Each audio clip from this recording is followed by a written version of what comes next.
The Lost Roman Legion, the shocking truth they don't want you to know.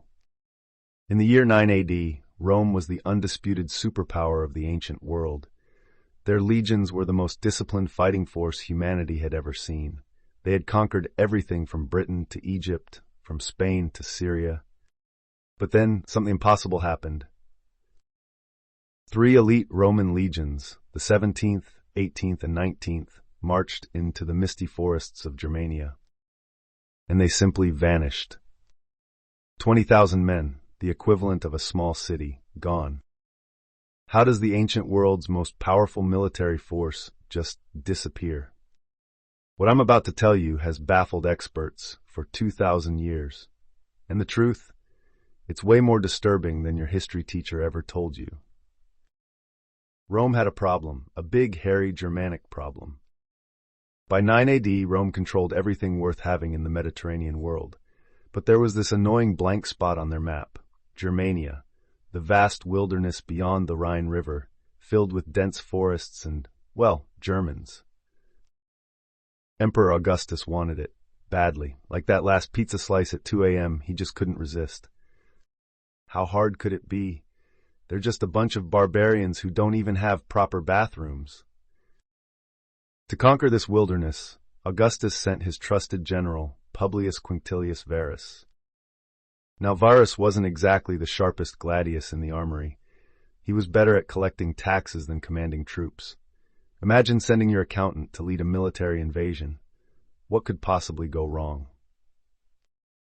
Everything could go wrong.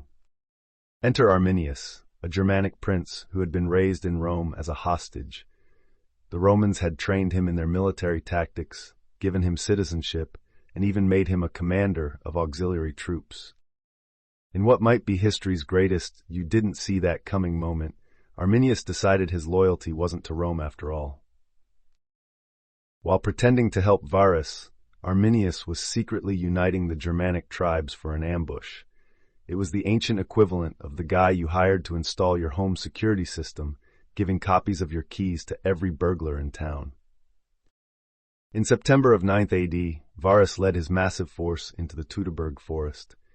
His legions stretched for miles along a narrow path, their formation broken by the dense trees. It was like watching a snake try to squeeze through a straw. The Romans were experts at fighting in open fields with their famous formations. In a forest, not so much.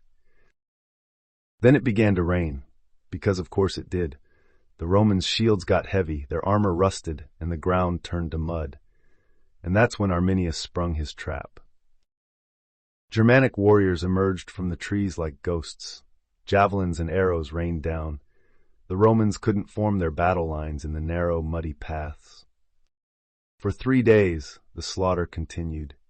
The Romans fought desperately, trying to break out of the forest, but they were surrounded on all sides.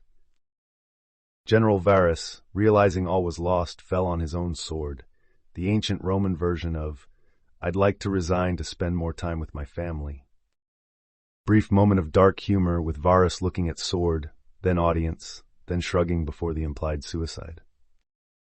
By the end, the forest floor was littered with the bodies of up to 20,000 Roman soldiers. The defeat was so catastrophic that when Emperor Augustus heard the news, "Quinctilius Varus, give me back my legions." For months afterward, Augustus would reportedly bang his head against palace walls, letting his hair and beard grow as signs of mourning, which, if you've seen his statues, was not a good look for him. But here's where the mystery deepens. What happened to the legendary Golden Eagles, Rome's sacred military standards? Each legion carried one, and losing an eagle was considered the ultimate disgrace. Of the 3 lost eagles, only one was recovered years later. The others, still missing. Some say they're buried somewhere in the German countryside. Others believe they were melted down, and a few conspiracy theorists insist they're in a secret Vatican vault next to the Ark of the Covenant and Elvis. Even more intriguing, what about survivors? In 1987, archaeologists discovered the battlefield at Kalkries, Germany. Among the findings were chains, suggesting some Romans were taken prisoner rather than killed. Roman-style jewelry appeared in Germanic settlements miles away, made years after the battle. Some historians believe Roman prisoners lived among their captors for decades, perhaps even starting families. Imagine being a captured Roman legionary, forced to live among the very people who slaughtered your comrades. Talk about awkward family dinners. The psychological impact on Rome was profound.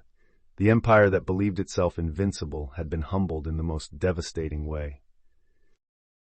Emperor Augustus abandoned all plans to conquer Germania. The Rhine River became the permanent border of the Roman Empire, a border that would shape European history for the next 2,000 years. In fact, linguists have noted that the division between Latin-based languages like French and Germanic languages like German roughly follows the border established after this disaster. So next time you're struggling with German grammar, you can blame Arminius. The Teutoburg Forest disaster reminds us that even the mightiest empires have their limits. Sometimes history's greatest turning points aren't grand battles on open fields, but brutal ambushes in places where no one can hear you scream. The forest that swallowed an army still stands today, and somewhere beneath the soil lie the bones of Rome's lost legions, a warning from history that echoes through the centuries. Even the greatest empires can fall in a single moment. Want more historical mysteries that will keep you up at night? Subscribe and watch our next video. Trust me, it will be even weirder than this one.